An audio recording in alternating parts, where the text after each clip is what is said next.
Amis cinéphiles, le moment est venu d'évoquer le nanar du mois, Hitchcock de Sacha Gervasi.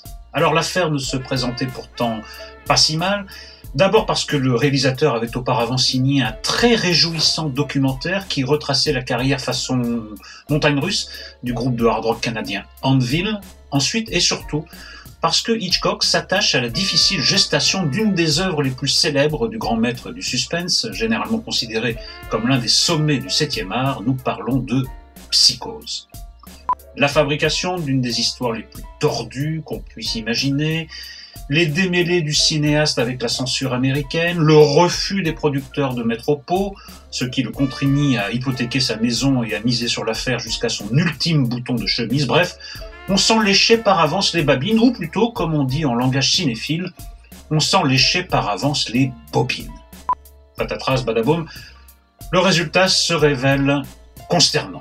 Premier souci, et pas des moindres, le rôle-titre Anthony Hopkins. Dans la mesure où le véritable Hitchcock se comportait et parlait déjà comme une parodie de lui-même, la caricature au carré qu'en propose l'acteur principal fait rapidement verser sa prestation dans le registre du comique involontaire. So I'm reliving the past, repeating a ritual with Marion. But don't ask me. I'm just a man hiding in the corner with my camera, watching. My camera will tell you the truth, the absolute truth. Deuxième souci majeur, Sacha Gervasi ignore manifestement l'histoire qu'il voudrait nous raconter. Est-ce le tournage du film cité qui lui importe ? Est-ce l'obsession du réalisateur pour les actrices blondes ? C'est Scarlett Johansson qui incarne Janet Leigh, toujours ça de prix. Il ne parvient jamais à en décider. Pire, il s'attarde longuement sur une pseudo-histoire d'adultère sans le moindre intérêt entre un scénariste et Alma, l'épouse et collaboratrice d'Hitchcock, et convoque même le fantôme d'un protagoniste du fait divers qui a inspiré Psychose.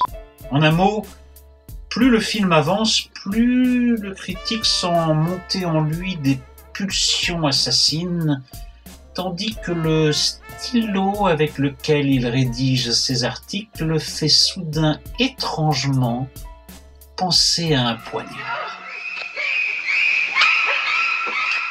À bientôt, amis cinéphiles.